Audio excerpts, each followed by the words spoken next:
buenas noches, bienvenidos al tercer debate presidencial transmitido desde el Gran Museo del Mundo Maya en la ciudad de Mérida, en Yucatán. Yo soy Gabriela Barkentin y me acompañan en esta conducción mis queridos amigos Carlos Puch. Carlos, ¿cómo estás? Buenas noches. Muy contento de estar aquí, Gaby. Y también Leonardo Curcio. Leonardo, ¿cómo estás? Buenas noches. Gaby, Carlos, buenas noches, México. Este es el último de los debates organizados por el Instituto Nacional Electoral. Como los dos anteriores, se transmite a todo el país por radio, televisión y por decenas, literal decenas de plataformas digitales y de redes sociales. Y precisamente fueron las redes sociales las que se utilizaron por parte de la ciudadanía para hacer llegar a los candidatos miles de preguntas y comentarios vinculados al tema principal que nos convoca el día de hoy, que es economía y desarrollo, y los subtemas: crecimiento económico, pobreza y desigualdad, educación, ciencia y tecnología, salud, desarrollo sustentable y cambio climático. Y el INE escogió Mérida para subrayar la importancia de que el país dirija su mirada a la región sur del país. El Instituto Nacional Electoral agradece a las autoridades de este espléndido museo las facilidades otorgadas para el desarrollo de este encuentro. Y ahora sí, damos la bienvenida al candidato independiente Jaime Rodríguez Calderón. Bienvenido, candidato. Buenas noches. Gaby. Saludos a todos. Damos la bienvenida también al candidato de la coalición Todos por México, José Antonio Meade. Bienvenido, candidato. Muy buenas noches a todos. Buenas noches. Al candidato de la coalición Juntos Haremos Historia, Andrés Manuel Observador. Candidato, buenas noches. Buenas noches. Y también al candidato de la coalición por México al Frente, Ricardo Anaya. Bienvenido, candidato. Muy buenas noches. Y ahora sí, vamos a ver las reglas de este debate. El Instituto Nacional Electoral abrió una convocatoria para que usuarios de Twitter y Facebook realizaran comentarios y preguntas relacionadas con los temas del tercer debate, y Google agrupó las búsquedas principales de su plataforma. La moderación recibió los resultados de las tendencias que reflejan los temas de mayor interés de los usuarios y hará una pregunta basada en las conversaciones en redes sociales, que será distinta para cada uno de los candidatos. Según el orden en el que fueron sorteados, los candidatos tendrán 1 minuto para responder la pregunta inicial y hasta 2 minutos para las preguntas de seguimiento de la moderación. Adicionalmente, los participantes tendrán derecho a 2 réplicas de hasta 30 segundos cada una a lo largo del segmento. El tema de este segmento es entonces crecimiento económico. Tal vez el tema más importante para la mayoría de los mexicanos, por lo menos el que más preguntas y conversaciones mereció en la convocatoria que hizo el Instituto Nacional Electoral en redes sociales para el debate. Más de 2,000 conversaciones en redes sociales sobre este tema. Déjenme aprovechar este momento para agradecer a los laboratorios sociodigitales del ITESO, allá en Guadalajara, y de la Universidad Veracruzana, por su apoyo en el ordenamiento de la participación ciudadana en redes sociales que compartieron con nosotros.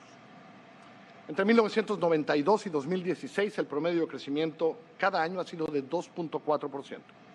Esto representa un crecimiento anual por cápita de solo 1,3%. Este ha sido el reto de los últimos gobiernos de México y lo será del gobierno que alguno de ustedes encabece a partir de diciembre de este año. Por resultado del sorteo, toca la primera pregunta al candidato de la coalición por México al Frente, Ricardo Anaya. En su plataforma, candidato habla de incrementar la inversión pública hasta el 5% del PIB para el año 2021. En su plataforma propone el establecimiento del derecho a un ingreso básico universal.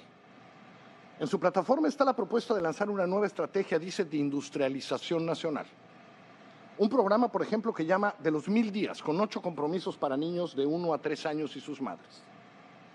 Candidato, todo esto cuesta dinero y los ciudadanos lo saben. Tanto lo saben que para este segmento a usted le hicieron preguntas y la segunda mayor se llamaba impuestos. Quienes lanzaron las preguntas quieren saber si todo lo que le ha prometido va a significar o tendría que significar nuevos o más impuestos, porque usted lo que ha dicho es que no quiere subir impuestos. Quiere bajar el IVA en la frontera, quiere revisar el subsidio a los combustibles. ¿De dónde va a sacar el dinero para cumplir esas promesas de campaña? Esa es la preocupación en las redes sociales, si van a ser impuestos, si va a ser deuda. Adelante, candidato Anaya. Muy buenas noches. Yo lo he dicho con muchísima claridad. Primero, tenemos que revisar el gasto, porque el gobierno hoy gasta muy mal y además hay enorme corrupción. No es momento de aumentar impuestos. Y si vamos a hablar de crecimiento económico, necesitamos concentrarnos en lo que más le importa a la gente, que es su ingreso personal, el ingreso en el bolsillo de las personas, el salario de la gente. Hoy, la mitad de la gente en nuestro país, de los que tienen trabajo, ya no hablemos de quienes no tienen un empleo, ganan menos de 180 pesos al día. ¿Quién puede vivir dignamente con menos de 180 pesos al día? Tengo propuestas muy concretas. Primero, necesitamos más crecimiento económico y para eso es indispensable que haya mayor inversión. Segundo, tenemos que elevar los salarios, empezando por aumentar el salario mínimo. Mi propuesta es duplicar el salario mínimo. Candidato Anaya, nada más déjeme interrumpirlo. Una vez más, inversión pública, el programa de los 1000 días, inversión pública, subirla al 5% del PIB o al 6% del PIB como lo promete su plataforma. Sí. Sin impuestos, solo con ahorros. ¿Por qué no me dice entonces dónde están esos ahorros? Implica, en el caso de la inversión pública, disminuir el gasto corriente y aumentar el gasto en inversión. Así está planteado en nuestro programa. Y para estimular la economía lo que tenemos que hacer no es aumentar impuestos. Estoy proponiendo también que todas las personas que ganan menos de 10,000 pesos al mes les quitemos el impuesto sobre la renta. Quizá no lo saben, pero sus jefes, sus patrones, retienen el impuesto sobre la renta y lo entregan al gobierno. Pero no en es cierto automático. que ya hoy en 7,000 pesos y para abajo hay una cosa que se llama subsidio al empleo que Sí no la hay, le cuesta y a quien sí la hay, trabaja hoy. Sí la hay, y de 7,000 pesos para arriba no la hay. Por lo tanto, quien hoy, por ejemplo, gana 10,000 pesos, con esto que yo estoy planteando, en automático su sueldo va a aumentar a 10,800. A los de menores ingresos, justamente la medida es duplicar el salario mínimo. Pero déjame decir algo que es lo más importante, por favor. Combatir la corrupción. Lo dice el IMCO, lo dice Transparencia Mexicana. Hoy el principal obstáculo para que crezca la economía es justamente la corrupción. Y yo quiero hablarle a la gente que nos ve en su casa, porque yo he sido blanco de una campaña brutal de ataques, de mentiras, de infamias, por una razón muy simple, porque me atreví a decir que cuando yo sea presidente de México, habrá una fiscalía autónoma que investigue al presidente Enrique Peña Nieto y su participación en los escándalos del sexenio, incluyendo Ayotzinapa, la Casa Blanca. Anaya, necesito terminar, por favor, me quedan 20 segundos. Pero quiero terminar la idea. Respeto a quien mandó Carlos, preguntas de redes pero sociales. te pido terminar la pregunta, Adelante. porque es muy importante. Adelante. Terminar con la corrupción. Y eso implica una comisión para investigar directamente al presidente de la República. Por decir esto me atacan, pero quiero decirles que no les tengo miedo. Combatir la corrupción desde el más alto nivel es hoy lo más importante. Tiempo, candidato Anaya, gracias. Candidato López Obrador, usted escribió en este libro que a diferencia de aquellos que creen que el mercado y los elementos externos dinamizan la economía, usted cree en la intervención pública. Hoy tenemos una hipótesis plausible de que nos quedemos sin Telecán después de los acontecimientos de Canadá. ¿Tiene usted un plan para que la economía mexicana enfrente sus desafíos y tengamos crecimiento económico sin Telecán, candidato? Sí. Yo propongo una fórmula sencilla, pero considero importante, trascendente. Consiste en acabar con la corrupción, porque ese es el principal problema del país. Es el cáncer que está destruyendo a México. No solo hay que moralizar al país, hay que liberar los fondos que ahora se van por el caño de la corrupción. Es bastante dinero el que se roban. Calculo, por lo bajo, que se roban 500,000 millones de pesos al año. Lo otro, como complemento a esta fórmula, es cortar todo el copete de privilegios que hay en el gobierno. Se dan la gran vida los altos funcionarios públicos, sueldos hasta de 650,000 pesos mensuales. Vamos a bajar los sueldos de los de arriba porque vamos a aumentar los sueldos de los de abajo. Eso resuelve, candidato, el problema de digamos, finanzas públicas o el manejo Sí. del presupuesto, pero motor del crecimiento sin Telecán. ¿Qué vamos a hacer? Tenemos a la vuelta de la esquina la posibilidad de aranceles al sector automotriz. Candidato, ¿qué haría con eso? Fortalecer el mercado interno. Se debió hacer desde hace tiempo, no apostar todo a la política económica exterior. Se abandonó el campo. El campo, para mí, es la fábrica más importante del país. Tenemos los recursos, tenemos las tierras, tenemos agua, tenemos el conocimiento. Podemos producir en México lo que consumimos. Esto fortalecería la economía interna. Esa es mi propuesta. ¿No le preocupa demasiado entonces que cancelen el Telecán? Yo voy a plantear de que se mantenga el tratado, pero no puede convertirse en una fatalidad para los mexicanos. Nuestro país tiene muchos recursos naturales, muchas riquezas, tiene un pueblo trabajador. Lo único que le hace falta, y va a haber pronto, muy pronto, es un buen gobierno. Candidato, somos uno de los países que menos recauda, ya no solo el parámetro OCDE, incluso en términos de América Latina recaudamos poco. Usted propone que haya, y también lo escribe en el libro, subsidios y créditos para el campo, ha planteado que en 3 años no subirá la gasolina. ¿Se puede hacer todo esto sin incrementar los impuestos, pensando en que recaudamos 13 puntitos del PIB? Candidato. Sí, mi fórmula es acabar con la corrupción. ¿Eso cuánto da en términos? Alrededor de 300 a 500 mil millones. El plan de austeridad nos daría de 200 a 300 mil millones. Tendríamos una bolsa de 600, 800 mil millones para impulsar actividades productivas, crear empleos y para el bienestar de la gente. No habría necesidad de aumentar impuestos, es mi compromiso. No aumentarían los impuestos en términos reales. ¿Ni a las rentas altas? Tampoco. O sea, las rentas altas empiezan en 40,000 pesos en este país, hasta 10 millones. No aumentaríamos impuestos, no aumentaría la deuda y no habrían gasolinazos. Ya. Candidato, en este libro dice usted sobre el tema de la energía que convocaría una consulta para ver efectivamente si se mantiene o no la reforma energética. Consulta o plebiscito, dice. Le pregunto, ¿la va a mantener eso? Y en caso de que la mantuviera y fuese presidente, ¿cuál sería su postura? ¿Defender la reforma energética que hoy tenemos o volver al modelo anterior? Vamos a revisar los contratos. Primero, no queremos contratos leoninos, no queremos que otros hagan negocio con lo que es nuestro. Gracias, candidato. Primera réplica para el candidato, mi candidato. Muy buenas noches, muy buenas noches. Esta película ya la vimos, y no solamente la vimos en México, la vieron 173 países, perdón, 130 países en los últimos años. Y esta película en esos 130 países siempre termina mal, termina con pobreza y con desempleo.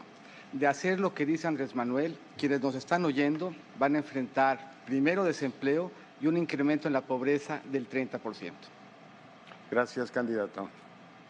Candidato José Antonio Meade, usted sabe muy bien que las mujeres somos muy activas en redes sociales y por lo tanto pues hubo muchas preguntas de mujeres y de manera específica para usted. Hay una ola de transformación que recorre el mundo, la inclusión integral, equitativa, productiva de la mujer a la economía. Hay estudios como los de McKinsey que apuntan que habría un aumento sustantivo al PIB si las mujeres tuvieran la misma participación que los hombres en la economía. Y hay varias cosas, candidato. Incluso en su libro usted ha dicho que quiere convertir a México en una potencia global y va a centrar sus esfuerzos de manera muy especial, reitero, en las mujeres. Pero le llegaban cuestionamientos muy críticos a través de las redes sociales porque decían que pareciera que sus propuestas son sobre todo asistencialistas, becas, salarios, pero no hay una propuesta integral para la igualdad. ¿Qué responde a esto que le dijeron de manera muy puntual, candidato? Gracias, Gaby. Primero estamos a 2 días de que empiece el Mundial.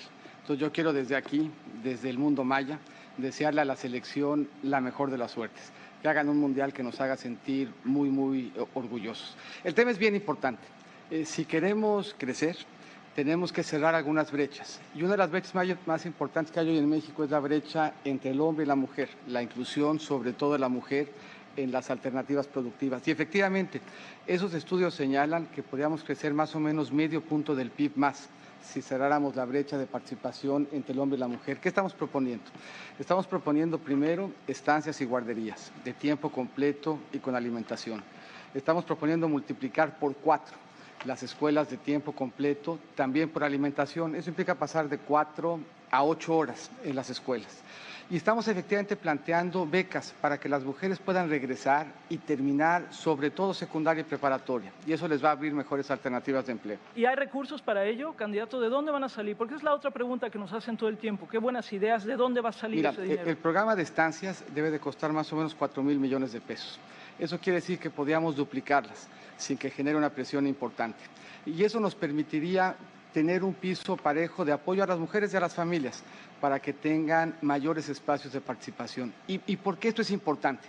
Al final, decía Carlos Puch en su introducción, lo que es importante el crecimiento es que genere empleo.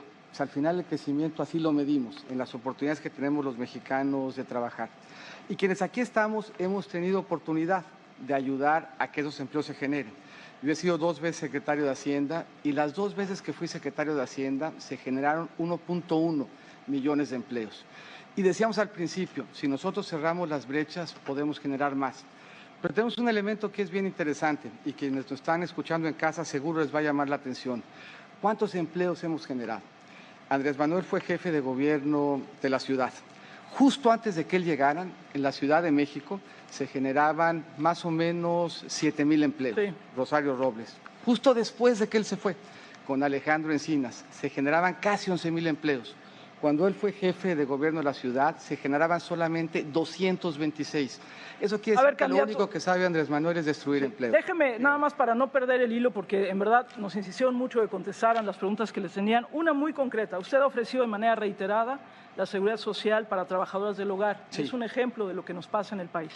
Sin embargo, está pendiente la ratificación del convenio 189 de la Organización Internacional del Trabajo, que en este sexenio no se hizo, a pesar de que hubo peticiones y peticiones y peticiones de organizaciones para ello. Estamos hablando de más de 2 millones de personas que están en estas condiciones. Y usted dice, Seguro Social. La pregunta directa es, ¿y por qué tendríamos que creerle ahora sí?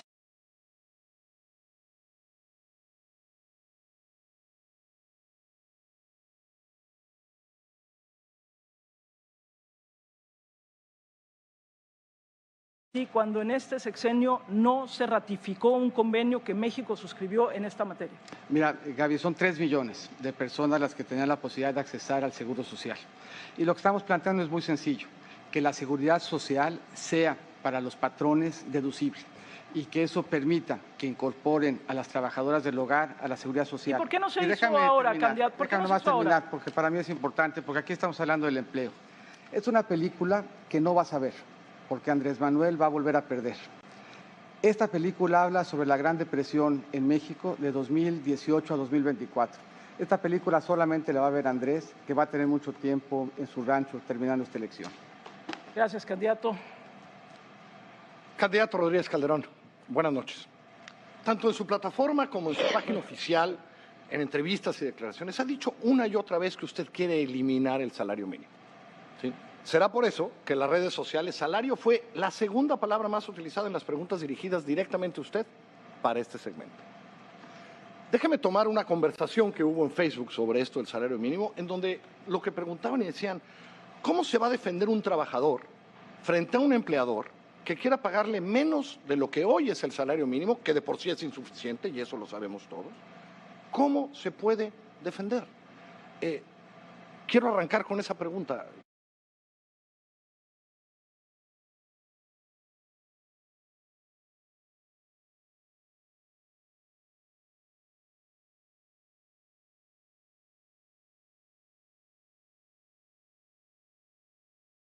Porque es de ellos, es de las redes sociales. Un trabajador que dice, si él me quiere pagar 40 pesos diarios, ¿qué arma tengo yo para decirle, pues órale?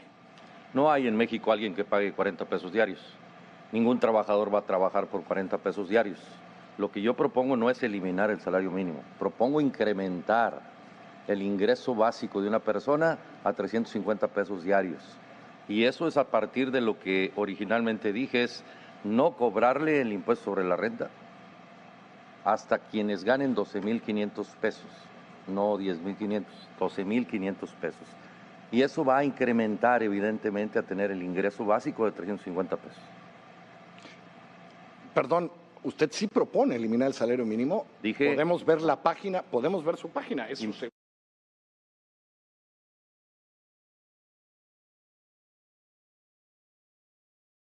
segunda propuesta, dice eliminar el salario mínimo. crecer el ingreso básico.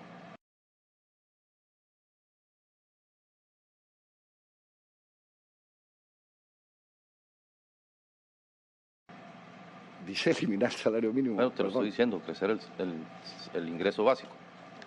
Y es nada más que el salario mínimo está en la Constitución. Bueno, eso lo pusieron quienes han gobernado precisamente para que la cuota obrero patronal para el Seguro Social, para todas las multas, para todo eso, que es una falacia tener el salario mínimo como está, porque eso precisamente tiene destrozado al Seguro Social, tiene destrozada los ingresos de los municipios, tiene destrozado los ingresos de los estados.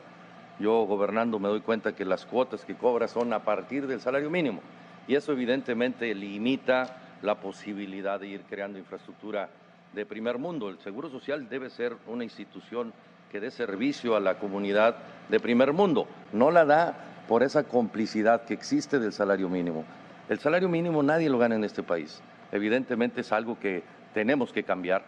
Perdón, según el Instituto Mexicano del Seguro Social, muchísimos millones de mexicanos ganan 1, 2 o 3 salarios mínimos. Así los tienen inscritos los patrones.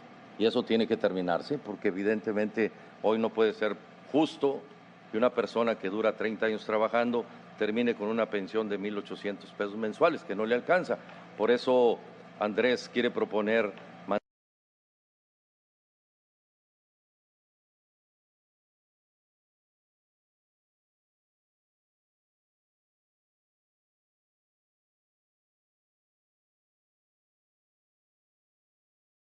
las adecuadas para dar un mejor servicio. No nada más te diré que el salario mínimo, cuando se tiene en condiciones de ingresos en los municipios, las cuotas, por ejemplo, de multas o de infracciones están basadas en el salario mínimo. Bueno, eso ya cambió.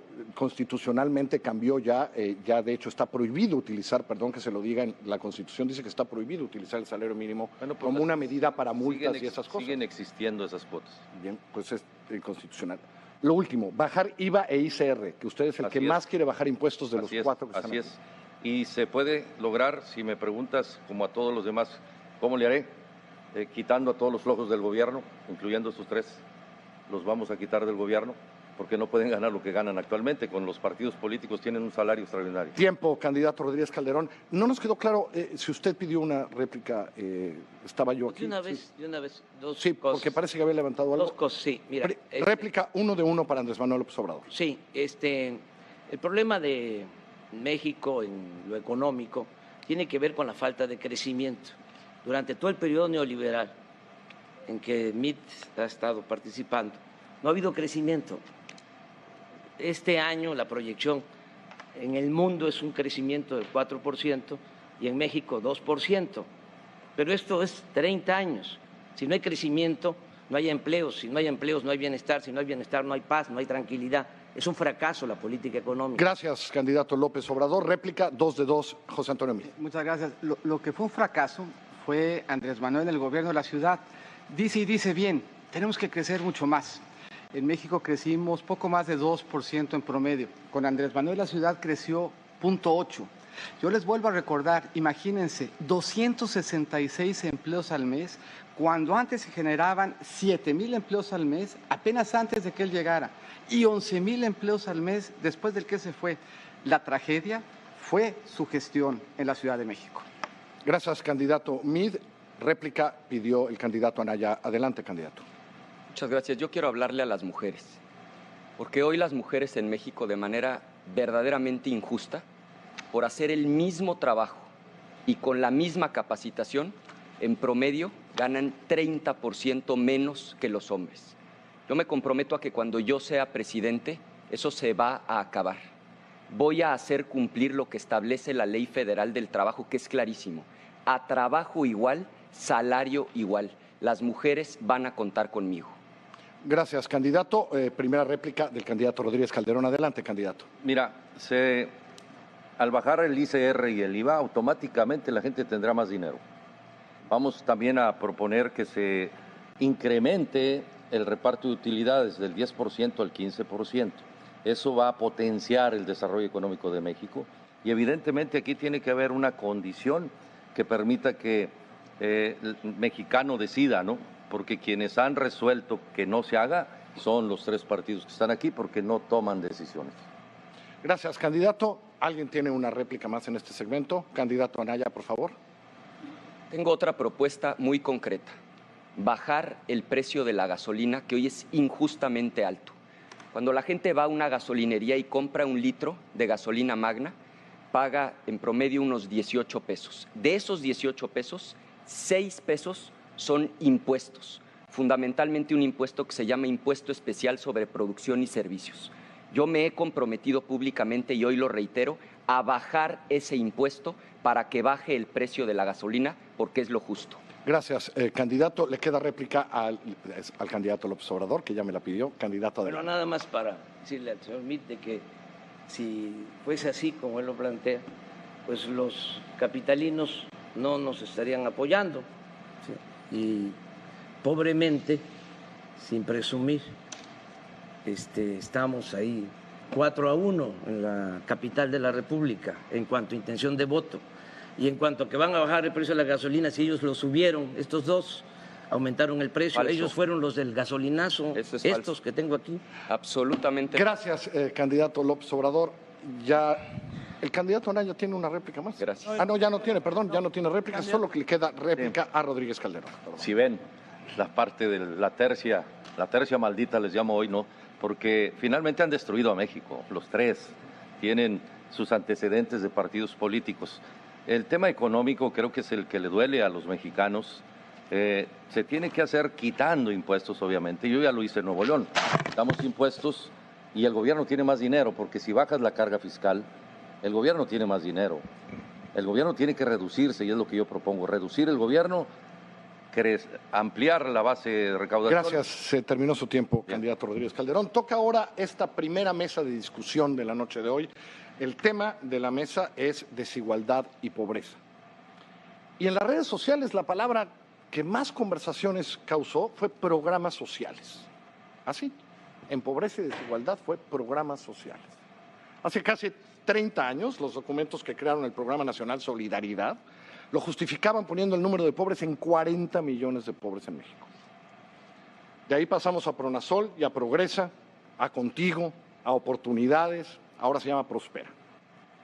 El Coneval reporta 6.489 programas sociales en todo el país, 150 federales, 2.352 estatales, 3.800 municipales. Cientos de miles de millones gastados. La última medición del Coneval dice que en México hay 53 millones de mexicanos en situación de pobreza, 21.600.000 con ingreso menor a la línea de bienestar mínimo. Y no solo eso. El 10% de la población más rica concentra el 35% del ingreso, el 10% de la población más pobre concentra el 1.9%. En todas sus plataformas hay una referencia a las redes sociales. En la de ustedes tres hay nuevos enfoques de programas sociales, hay nuevas maneras de esto en estas tres, y usted más bien lo que quiere es terminarlas todas. La pregunta que quiero plantear a los cuatro es: ¿qué diagnóstico tienen? ¿Qué evidencia tienen que su propuesta específica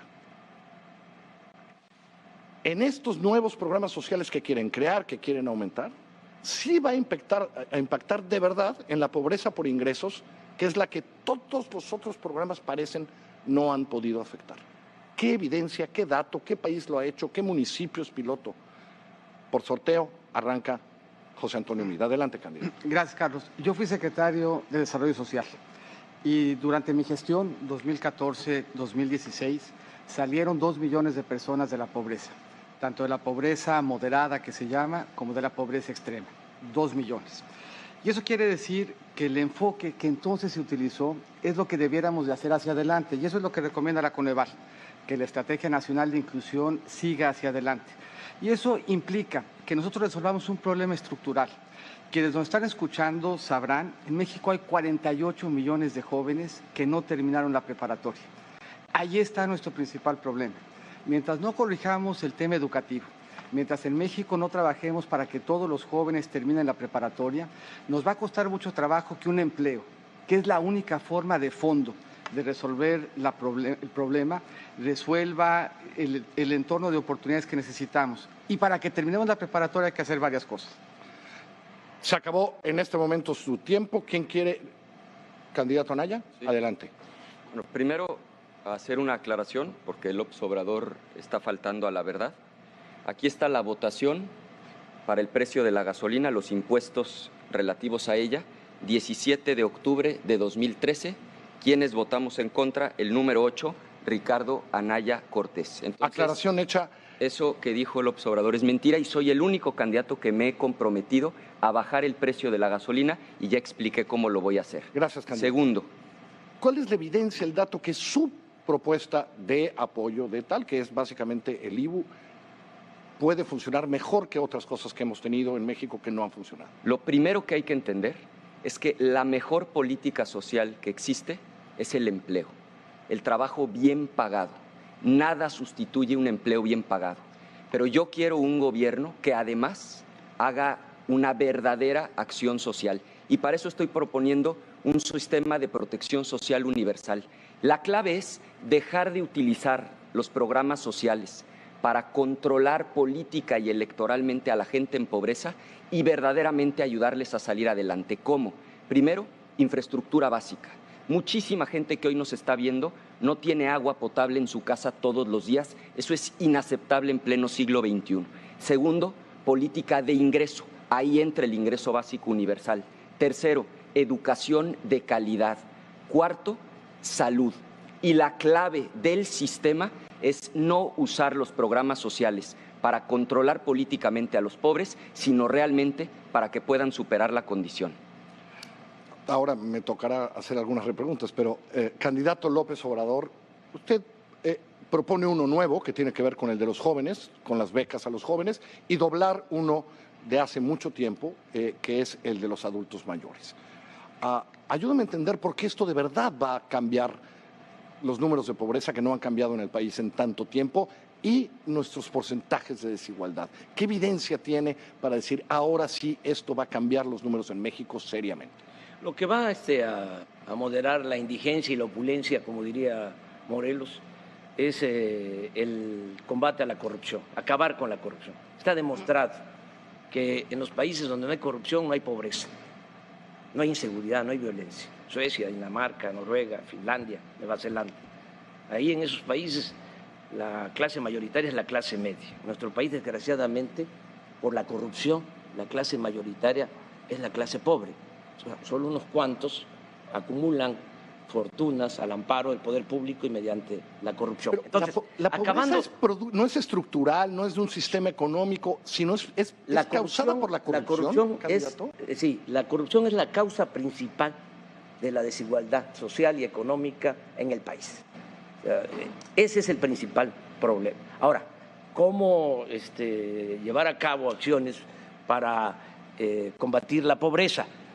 Acabando con la corrupción y destinando todo lo que se ahorre a impulsar el desarrollo, a la creación de empleos y también a programas de bienestar. A mí me toca y tengo el gran orgullo de haber iniciado el programa mejor evaluado, que es el del apoyo a los adultos mayores. Ese salió de esta cabeza y de este corazón. El mejor programa social de los últimos tiempos. O sea, no presumo, pero creo que eso es muy importante. Y ahora vamos a darle atención especial a los jóvenes, que se les ha cancelado el futuro. Y eso va a cambiar los números de pobreza. Van a cambiar las cosas. Gracias. Candidato Rodríguez Calderón, usted al contrario dice, acabemos con todos menos con algunos muy claros, que es adultos mayores y otros grupos vulnerables. Los demás programas sociales, adiós. Imagínate, ¿cómo va a ayudar eso a acabar la pobreza? Primero, quitándole los 12,000 millones de pesos a esos, que Andrés no me los ha querido firmar, por cierto, no seas gacho, fírmamele. Y eso te va a potenciar si lo firmas hoy, te lo aseguro. ¿Cómo quitar 12,000 millones de pesos se gastaron estos hombres? 12,000 millones de pesos. Son parte del asistencialismo, ellos viven del asistencialismo. Por eso no lo quieren quitar, por eso están promoviendo eso. Hay que hacer trabajar a la gente, hay que separar vulnerabilidad de asistencialismo. La vulnerabilidad es el adulto mayor que ha generado lo que hoy México es, hay que apoyarlos. A la madre soltera, a la gente que tiene una discapacidad, pero no a todos. Hay mucha gente floja en este país que está recibiendo. Hay 6,800 acciones en todos los gobiernos, desde el municipio hasta el gobierno federal, y todas ellas, y no hemos acabado con la pobreza. Yo pretendo terminarla poniéndolos a jalar, a trabajar. Candidato Mico, Solamente nada más rápido. quiero regresar a esta parte. Perdón. Es cierto que hubo 2 millones de pobres extremos menos, pero también sabemos de esa fragilidad porque la inflación, un poco de inflación, una distracción de inflación y a lo mejor vuelven a hacerlo, porque no se arregla un problema de ingreso. Por eso le pregunto, en esto que usted ofrece, que se llama Avanzar Contigo, si no me equivoco, ¿qué evidencia tenemos que esa sí va a cambiar el problema de ingreso que causa pobreza en el país? Adelante, Carlos. El problema de fondo es justamente que somos un país en donde no hemos terminado el ciclo para que todos los mexicanos terminen la preparatoria. Y eso hace muy difícil conseguir un empleo formal.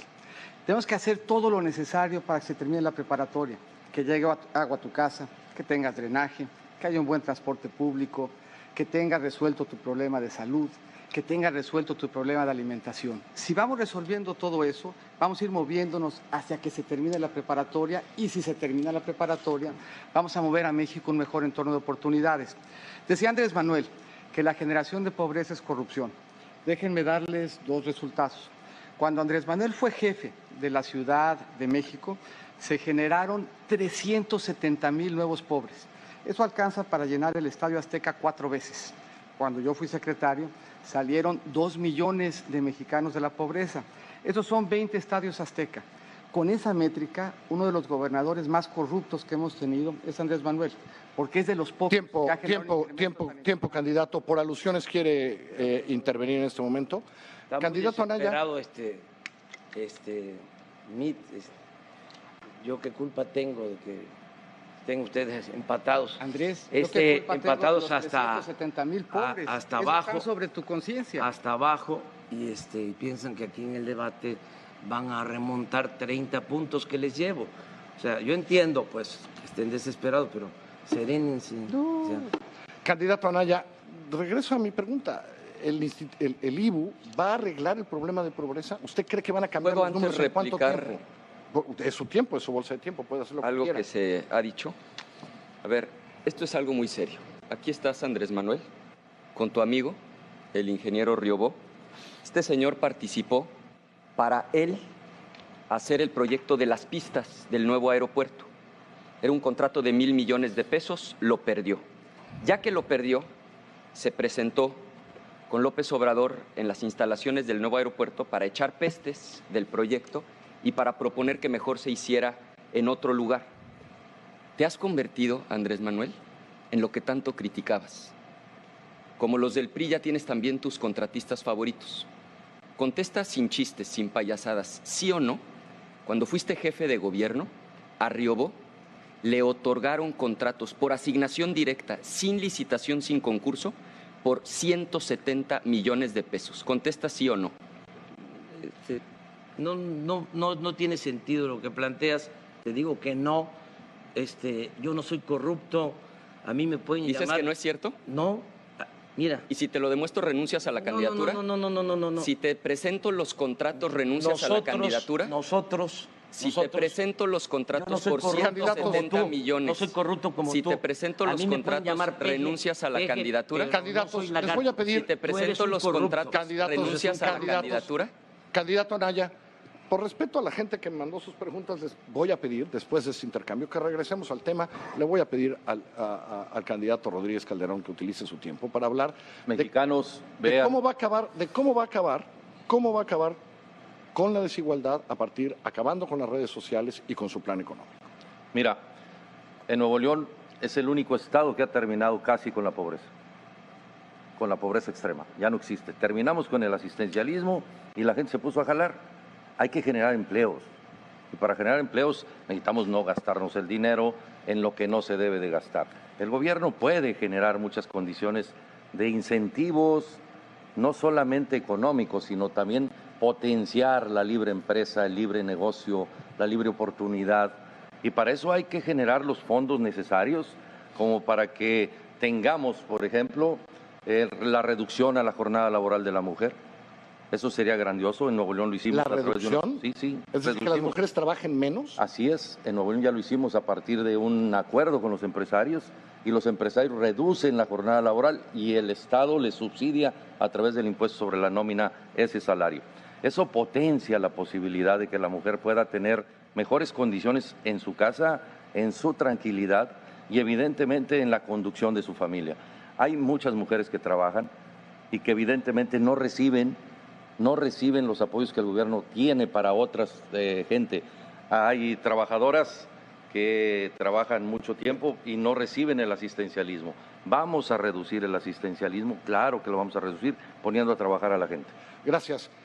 Candidato Meade, le ofrezco la palabra que me diga si habría que hacer algo con la estructura fiscal para ayudar también a reducir la desigualdad, no solo la pobreza. Y se ha pensado, ¿no? Muchos países lo que hacen es atacarlo a través de la fiscal, de impuestos y redistribución. Mira, el problema de pobreza es un poco más básico que ese. Implica resolver problemas mucho más estructurales. Hoy en México hay 14 millones de mexicanos que viven en una casa que quema leña para cocinar. Hoy en México hay 20 millones de mexicanos que no tienen acceso a ningún sistema de salud. Hoy en México hay 35 millones de mexicanos que no tienen electrodomésticos en su casa. Lo que tenemos que hacer es resolver eso de fondo y esa es la idea del programa de Avanzar Contigo. Muchas gracias, candidato Meade. Le pregunto un poco lo mismo, candidato López Obrador. Usted ha dicho, no quiero más impuestos, no quiero nuevas tasas, pero tenemos un sistema fiscal que ha colaborado a esta desigualdad también, no solo la corrupción, un sistema fiscal que permite que paguen menos algunos, etcétera, que también ha ayudado a eso. Yo insisto, ¿no? El problema principal de México es la corrupción.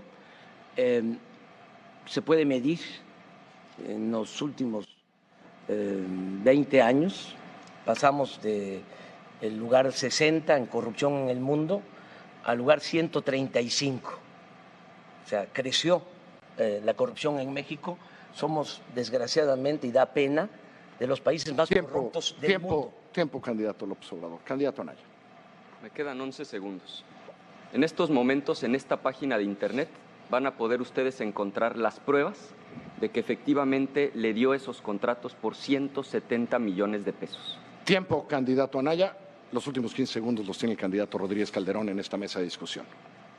Me divierto con ustedes. Ahora dale un beso, cabrón. Dale, pues, dale un beso.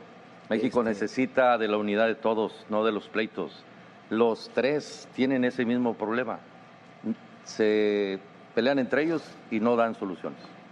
Gracias, candidato Rodríguez Calderón. Gabriela Barquenti tiene la palabra. Pasamos al siguiente tema, el tema que tiene que ver con educación. Y se podrán imaginar, candidatos, que así como el de economía recibió muchísimas preguntas por parte de redes sociales, el segundo fue el de educación precisamente, y lo que más se preguntaba tenía que ver con estrategias de acceso y cobertura a la educación básica, temas de educación superior, por supuesto también qué pasa con oferta y garantía también vinculadas al empleo. Muchas preguntas nos llegaron a través de las redes sociales. Comienzo con usted, candidato Rodríguez Calderón. Usted ha dicho, tal cual dice, ni Juárez ni Zapata, su madre dice es su heroína, porque a pesar de no saber leer ni escribir, lo guió en la vida. Y usted ha hablado mucho de la familia y ha hablado mucho de cómo se involucra la familia también en la educación. Y la verdad es que nos llegaron muchas preguntas al respecto. Usted dice, en materia educativa hay que incluir a los padres de familia en actividades de la escuela. Ya existe por ahí, ya está en la reforma educativa, también esto pensado, pero tal cual la pregunta, ¿qué apoyos, qué acompañamientos pedagógicos, psicológicos, sociales, pero sobre todo presupuestales, pensaría usted para que la familia se implique en la educación de sus hijos? No todos son apoyos del gobierno. El padre y la madre tienen que dejar de ser pasalones y alcahuetes con los hijos. Punto. Y aquí los que me están escuchando, mexicanos, tenemos que cambiar nuestra actitud como padres de familia y ayudarle al maestro. Hay que regresarle el poder al maestro, no a los sindicatos. Por cierto, Andrés, ¿qué traías en la cartera?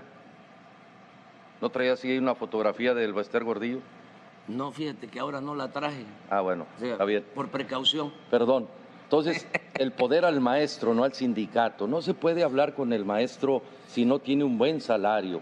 El recién egresado gana 6,000 pesos.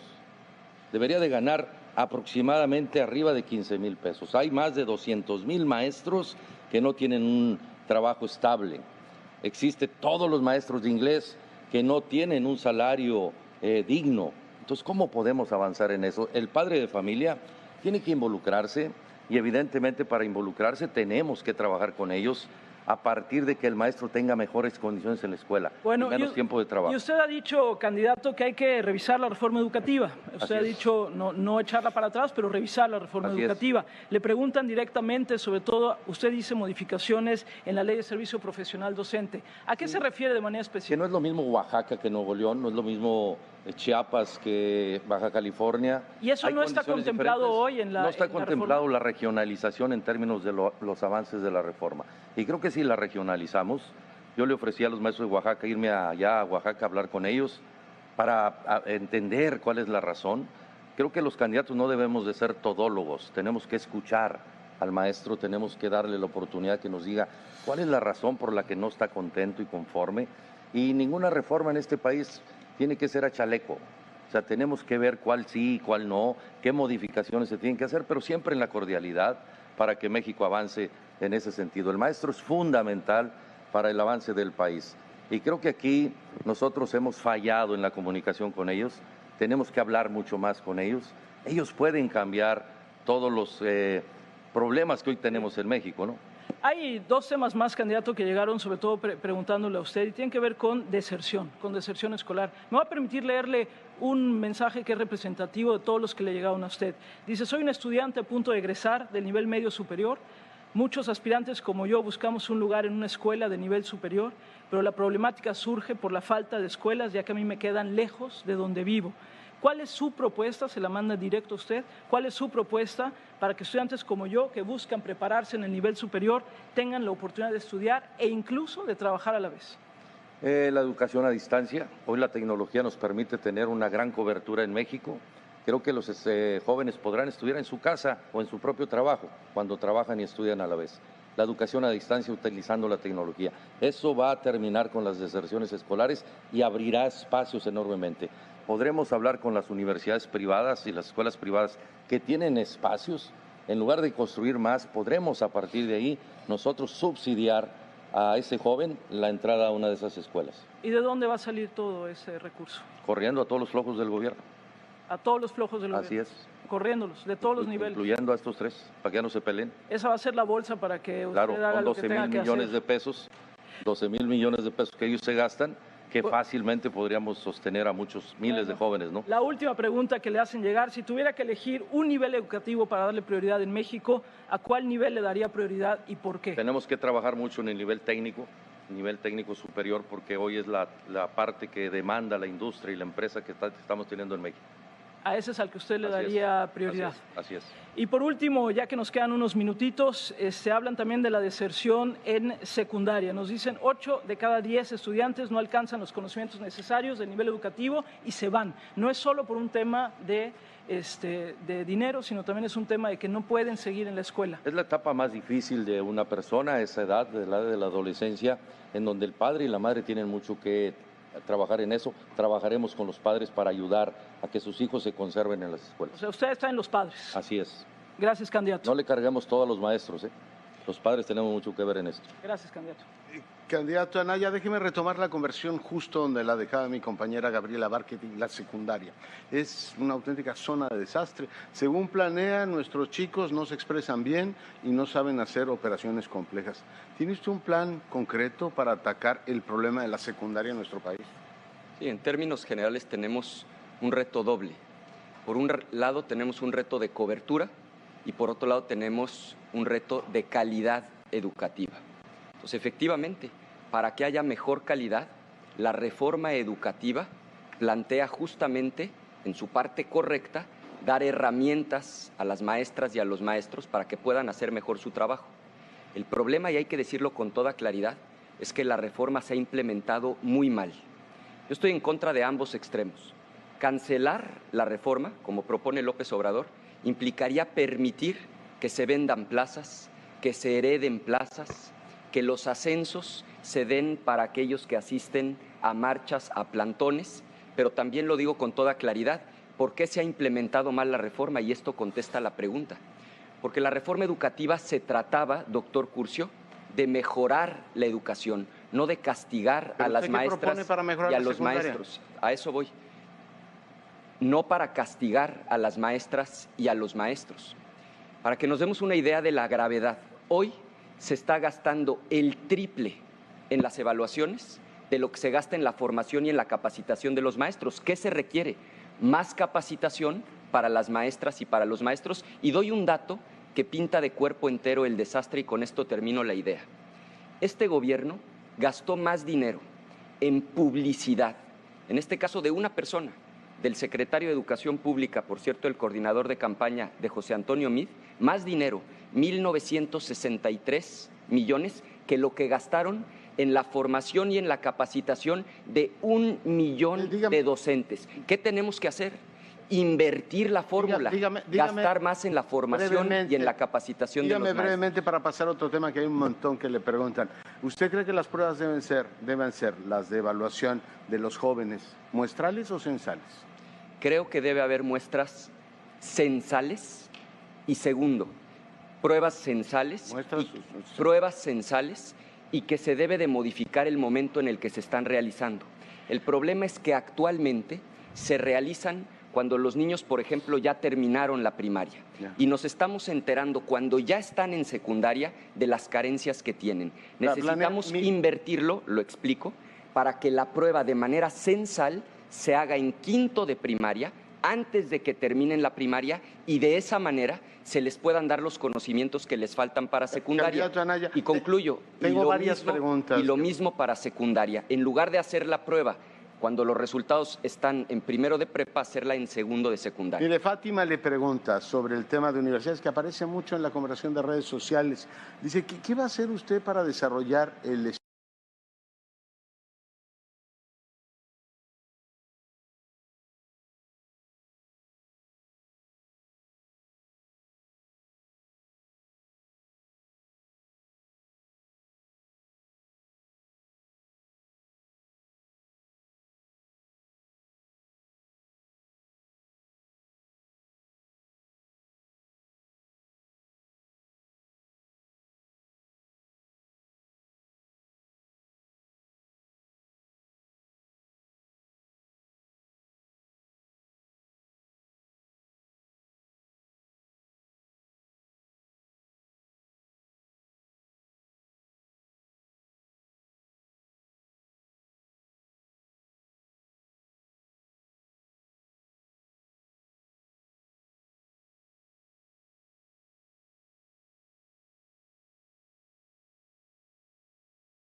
hay que convencer, hay que concientizar, no imponer las cosas como lo hicieron. Entonces, en ese tema, reforma educativa cancelada. Sí, para que quede claro, voy a utilizar desde luego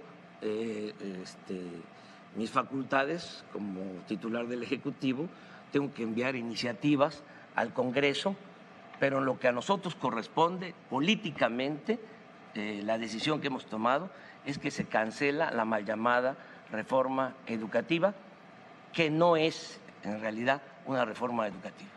Bueno, había una pregunta sobre las universidades, pero ya no nos va a dar tiempo para ella, nada más le comento otra más. ¿El Instituto Nacional para la Evaluación Educativa, sí, no? Sí, que se mantenga, tiene que haber evaluación, los maestros no se oponen a la evaluación. Yo he estado hablando con los maestros, todos aceptan la evaluación, lo que no quieren es que la evaluación sea un mecanismo, ¿sí?, para reprimir, para castigar al maestro, para humillar al maestro. Gracias, candidato. Tenemos una réplica del candidato. Mi candidato, por favor.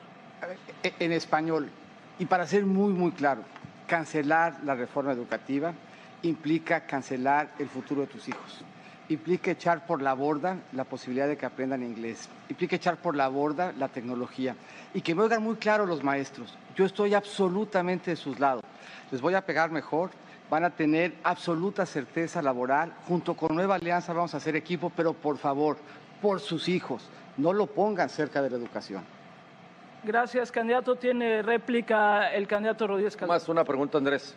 ¿Hay un acuerdo con Elba Ester respecto a eso o con los maestros que están relacionados en eso? Porque no lo hago en mala leche la pregunta, es un tema, creo que vale la pena considerarlo. El sindicato es un sindicato que ha detenido la educación de una manera muy fuerte en el país. Yo valoro al maestro de manera individual. ¿Lo haces tú también así? O sea, sin el tema del sindicato, sino con el maestro como tal.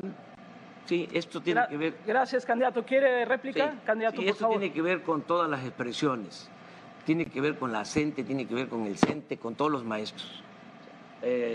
Yo estoy en contra de la mal llamada reforma educativa porque es una receta del Fondo Monetario Internacional, ¿sí?, es parte de las llamadas reformas estructurales, no obedece a nuestra realidad y no resuelve el problema del atraso educativo. Gracias, candidato. Carlos Puch. Réplica, candidato Anaya. Yo he sido maestro y por supuesto que estoy del lado de las maestras y de los maestros y no estoy de acuerdo con la forma en la que se ha implementado la reforma, no estoy de acuerdo en que se haya entendido como una reforma para castigar, para hostigar a las maestras y a los maestros. Yo les voy a dar el trato que se merecen, como verdaderas aliadas y aliados del gobierno y de los padres de familia para lograr la transformación. Pero cancelar la reforma, permitir que se vendan y hereden plazas, sería absolutamente criminal. Gracias, candidato. Me queda una... Candidato al observador, le queda una. Sí, adelante. El único que vende plazas es el secretario de Educación, es de ustedes, de la mafia del poder. Ese vendió la Plaza de Toros de Aguascalientes cuando fue gobernador. Los maestros no venden plazas. Gracias. Ya basta. Gracias, candidato. Candidato Rodríguez Calderón. Al maestro de México yo le digo lo siguiente, hay una parte importante que debes de tomar en cuenta porque finalmente tú vives todos los días la escuela, hay condiciones paupérrimas en muchas de las escuelas, hay condiciones diferentes en todo el país. Entonces tenemos que escuchar evidentemente eso. Yo he escuchado una opinión muy clara del maestro. Su condición laboral no está muy de acuerdo. Y evidentemente haremos la reforma precisamente para considerar que esto se dé y haya tranquilidad en la escuela y también... Gracias, candidato. Carlos. Candidato, mire, el primero de sus 7 compromisos con la nación dice una educación de excelencia para nuestros hijos. Pero muchas de las preguntas que nos llegaron, muchas conversaciones, tenían que ver con un problema de equidad y de inclusión en nuestras escuelas. Todavía hay muchas escuelas sin baño, telesecundarias, esto no lo podía yo creer, sin luz, o que llega la luz a veces y no llega. Decía alguien ahí, todavía los tenemos escuelas pobres para los pobres y parece escuelas ricas en mejores lugares. Entendiendo la necesidad de una educación de calidad, ¿cómo se puede avanzar de las dos maneras? Es decir, sin olvidar que hoy en los lugares más pobres del país tenemos las escuelas más pobres y al mismo tiempo tratando de apretar en lo que ha apretado en los últimos tiempos, que es la calidad. Mira, primero déjame hablar de la inclusión en un sentido más amplio. Mi mamá estudió educación especial, se especializó en terapias auditivas. Y la escuela tiene que ser incluyente en muchos sentidos, empezando por ser incluyente para quienes se enfrentan, para quienes tienen una discapacidad. Y ese es un primer nivel de inclusión y de justicia. Tenemos que incentivar a los maestros para quienes tengan esa vocación, y todos la tienen. Ser maestro no es un empleo, es una vocación. Y hemos planteado que tengan mejores plazas los que vayan a dar clases a espacios de alta y de muy alta marginación como un espacio de estímulo. Se ha invertido más o menos 50,000 millones de pesos en mejorar la infraestructura de las escuelas. Y nosotros hemos planteado que cada escuela, estas nuevas de tiempo completo que vamos a multiplicar por 4, tengan independencia presupuestal y un recurso para ir corrigiendo esas deficiencias sin necesidad de burocracia y de venir al centro. Qué bueno que habló de escuelas de tiempo completo, porque leí su propuesta y tenía varias preguntas sobre esto. Incluyen comida, dice, y clases de inglés. Este gobierno quería hacer 40,000 y solo le alcanzó para 23,000 por un problema presupuestal, pero también por un problema de planteles. No hay tantos planteles hoy, porque muchos planteles tienen doble turno. ¿Cómo va a arreglar eso? ¿De dónde va a salir ese dinero? La tercera vez que pregunto sobre dónde va a salir el dinero, que es, ¿de dónde va a salir el dinero para pagar? Es decir, tener 100,000 escuelas de tiempo completo es el presupuesto de la Universidad Nacional Autónoma de México, candidato. Sí, más o menos en pura eficiencia tributaria se generan, junto con el crecimiento, espacios que nos permitirían darle prioridad a esa educación de tiempo completo, que además se termina pagando. Preguntaba Gabriela hace un segmento, le preguntó al Bronco, que cuál era el segmento al que le apostaría. Y la verdad es que uno tiene que empezar por el primero. Tenemos que empezar por educación preescolar, seguir por educación primaria, si queremos tener la esperanza de llegar a la secundaria y a la preparatoria, sabiendo que ese nivel, el de la preparatoria, es el que nos va a abrir las mejores oportunidades y asegurando el espacio de educación superior. Hemos hecho el planteamiento sabiendo además que esta escuela de tiempo completo, pasar de 4 a 8 horas, sin duda, cuando uno ve los diferentes estudios, ayuda a que tengan mucho más éxito en la superior y en la preparatoria. Y la siguiente administración está obligada constitucionalmente a terminar ese grado. Ya hoy tenemos una cobertura del 85%, por lo que no estamos lejos. Por ejemplo, para esa parte del bachillerato, ¿usted estaría de acuerdo, como lo han hecho en otros países, a flexibilizar nuestro bachillerato, a poderlo hacer tal vez técnico de un par de años, de un año, para dar otras oportunidades? Que hoy es bastante inflexible. Flexibilizarlo en muchos sentidos, incluso presencialmente. Tenemos telebachilleratos, tenemos la posibilidad de que se combine la educación ya preparatoria y técnica con algunas experiencias laborales o con una enseñanza descentralizada y a distancia, que la podamos hacer por internet. Pero la apuesta a la educación tiene que empezar desde el principio, preescolar, en estancias y guarderías. Tiene que empezar por una buena educación básica, pero sobre todo tiene que empezar porque nos demos cuenta que aquí la apuesta es una apuesta definitiva y que lo que está en la elección no es un tema de grados, es un tema absolutamente estructural de si ponemos a los maestros al centro y nos obligamos a capacitarlos para que los niños, que son el eje de la educación y no los votos, que es lo que está planteando Andrés Manuel echando para atrás la reforma, sea lo que domine. Usted ha sido muy duro con la gente de la coordinadora, pero también son maestros de estados pobres. ¿Se sentaría a hablar el 1 de diciembre? Se sentaría a hablar con todos, pero déjame decir, no con la coordinadora, con los violentos en la coordinadora, con los que avientan piedras, con los que avientan palos, con los que impiden que se dé el tránsito y se abran los negocios, con los que no hacen del diálogo el instrumento de negociación. No tengan duda los maestros. Yo estoy absolutamente de su lado, tendrán mejores ingresos y tendrán certeza y permanencia en su empleo. Muchas gracias, candidato.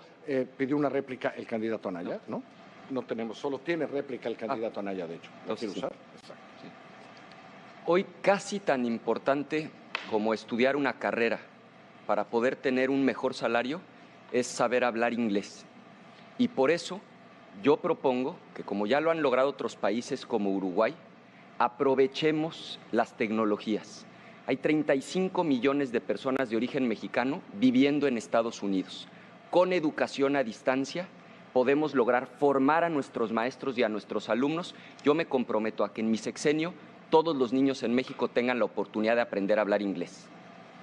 Para la segunda réplica, José Antonio Meade. Solamente para hacer una reflexión sobre educación superior, porque hoy vemos ejemplos de educación superior de mexicanos que están siendo exitosos en pensar cuáles son los retos para una visita, por ejemplo, para colonizar Marte, o mexicanos que están innovando con productos de vestido que nos ayudan a detectar enfermedades.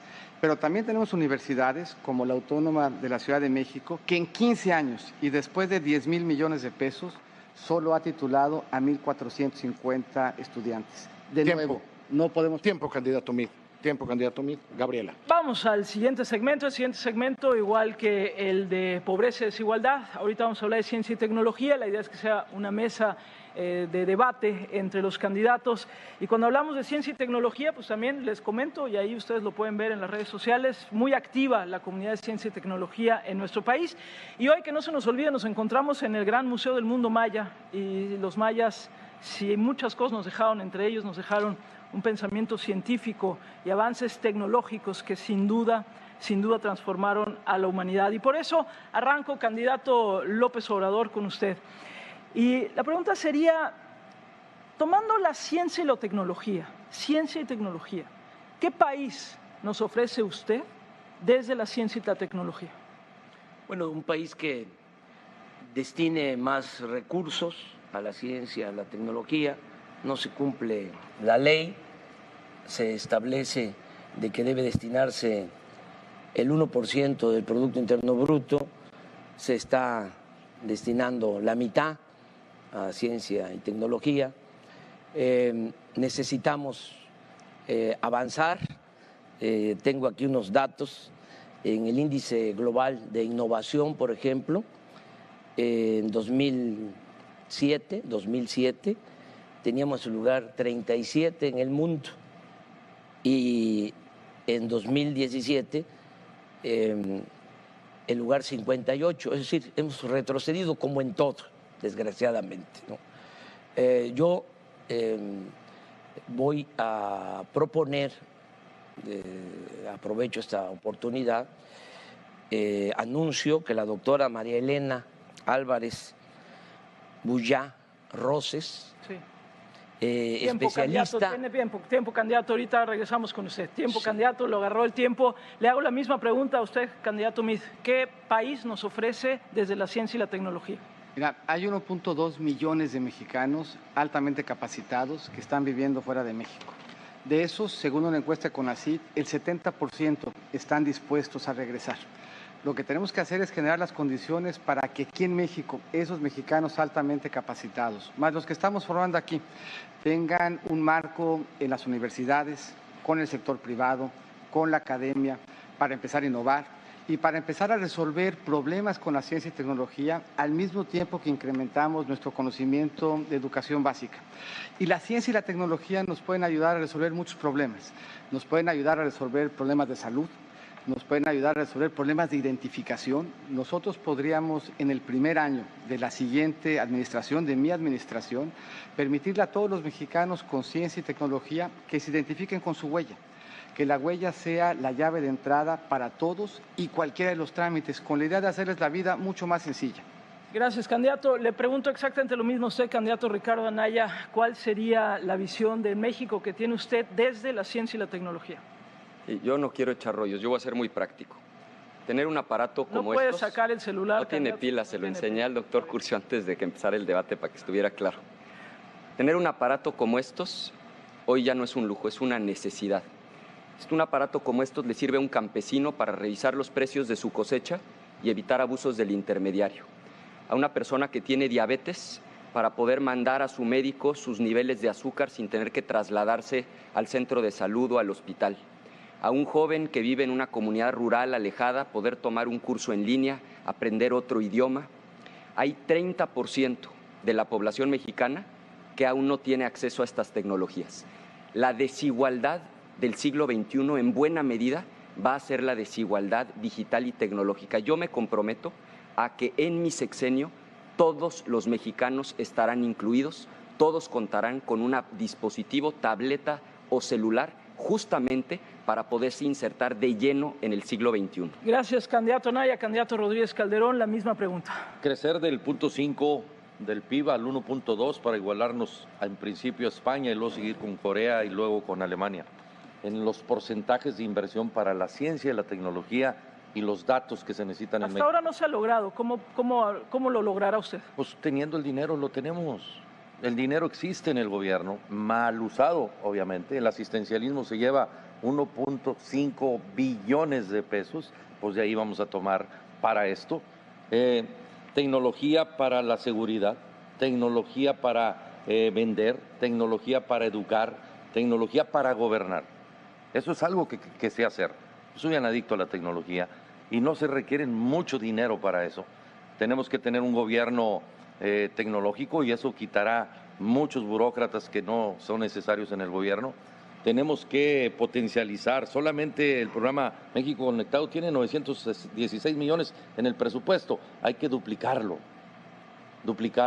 y no se necesita cobrar más impuestos para eso. Tengo la fórmula, ya lo hicimos en Nuevo León y lo podemos hacer en el país. Decía, han hablado de innovación, han hablado de conectividad, han hablado de ciencia específica para resolver problemas. Candidato López Obrador en su momento se propuso crear una Secretaría de Ciencia y Tecnología y Educación Superior, vincular la educación superior a este tema. Eso se le propuso incluso al candidato Enrique Peña Nieto en su momento. Al final lo que se terminó creando fue una oficina ligada a la presidencia, sí, pero solamente para la atención de los asuntos científicos y tecnológicos. ¿Usted crearía una Secretaría de Ciencia, Tecnología y Educación Superior? No, vamos a fortalecer el CONACYT. Vamos a fortalecer el CONACYT. Decía yo en mi intervención pasada que la doctora María Elena Álvarez Bullá Roses, especialista en biotecnología de la UNAM, y que este año recibió el Premio Nacional de Ciencia, será la próxima directora del CONACYT. Hago este anuncio, es una científica, es muy importante decir también que el próximo secretario de Salud, el doctor Jorge Alcocer, fue Premio Nacional de Ciencia 2015, y esta doctora, María Elena Álvarez Bullá, Premio Nacional de Ciencia 2017. Ella va a estar a cargo del CONACYT, a punto de que Gracias, el sistema... Candidato. Se le acabó el tiempo, candidato. Candidato José Antonio Meade, usted decía en su intervención anterior, hablaba de algunas áreas, digamos, de la ciencia que tendríamos que estar apoyando, pero creo que es fundamental que también prioricemos. Cuando se habla de ciencia y tecnología para el país, ¿cómo la va a priorizar? ¿Por áreas, por temas, por dónde? Yo creo que primero tenemos que apostarle a la educación básica, el conocimiento por el conocimiento mismo.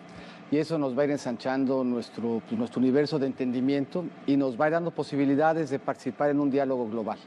Pero también la tecnología aplicada. Y por eso no es suficiente con que subamos el presupuesto en todo. La respuesta a todas las preguntas pues no siempre es vamos a gastar más.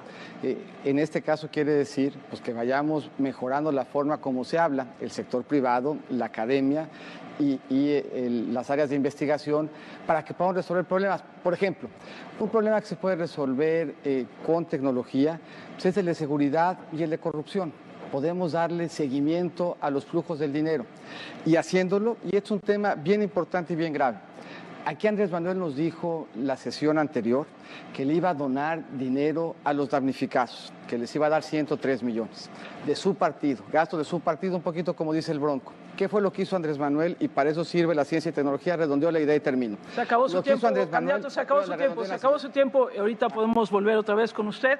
¿Quiere decir algo, candidato López Obrador? No. Candidato Anaya, usted decía hace rato el tema del celular, la cuestión digital, y le comento dos cosas. Una, si uno va aquí a pocos kilómetros saliendo de Mérida, se nos acaba la señal de teléfono celular y no hay internet, a 20 kilómetros, no más que ello, y ni siquiera estamos metidos ahí, quién sabe, en algún lugar perdido. Y eso sucede en todo el país, no es un asunto solo de Yucatán. Entonces le pongo ese punto como un elemento básico. Y por el otro, el día de hoy finaliza la neutralidad de la red en Estados Unidos, que es un tema muy importante. Internet va a ser o no un servicio público. Y en México, aunque el gobierno ha apostado por la neutralidad de la red, no existen aún las reglas de operación para que esto sea realidad. Teniendo este escenario, ¿cómo piensa hacer usted un país digital? Tres cosas fundamentales. Primero, cobertura. Tenemos que invertir en infraestructura para que haya señal en todo el país. Ya existe hoy la tecnología para hacerlo, muchos países lo han logrado, nosotros lo vamos a lograr. Segundo, tiene que haber internet gratuito en todos los hospitales, en todas las escuelas del país, en todas las oficinas públicas y en todas las plazas y jardines principales de México. Cobertura, internet gratuito y dispositivos para la gente. Informo también que a todos los estudiantes de preparatoria y de universidad les vamos a dotar de una tableta, como lo hemos ya presupuestado en nuestro proyecto, para lograr esas tres cosas: los dispositivos, que haya cobertura en el territorio nacional, como justamente lo señalabas, y que haya también internet gratuito en todos los puntos que he señalado. Tener un México conectado es fundamental. ¿Cómo, gracias candidato Rodríguez Calderón, cómo implicar a la iniciativa privada también para que esto no sea un gasto solo público o mayoritariamente público, como lo sigue siendo en México el tema de ciencia y tecnología? Precisamente liberando la iniciativa privada en este sentido. Cuando se liberaron y hubo competencia para el trabajo de los teléfonos celulares o el servicio de los teléfonos celulares, hoy el gasto es mucho menor, ¿no?, para el usuario. Eso haremos. Ya existe evidentemente una condición para ello. Creo que debe haber mucho mayor participación de la iniciativa privada en la red digital y evidentemente en los centros de trabajo que tienen la mayoría de las empresas existe ya una red digital que también puede hacerse en la cobertura total, ¿no? Coincido con Anaya en ese sentido. Todos los centros públicos de México deben de tener esa posibilidad y eso hará que nuestros jóvenes tengan la condición inclusive ya de estudiar a distancia, ¿no? En las zonas más alejadas del país se puede prever que tengan cobertura digital y eso es precisamente a donde se tiene que invertir.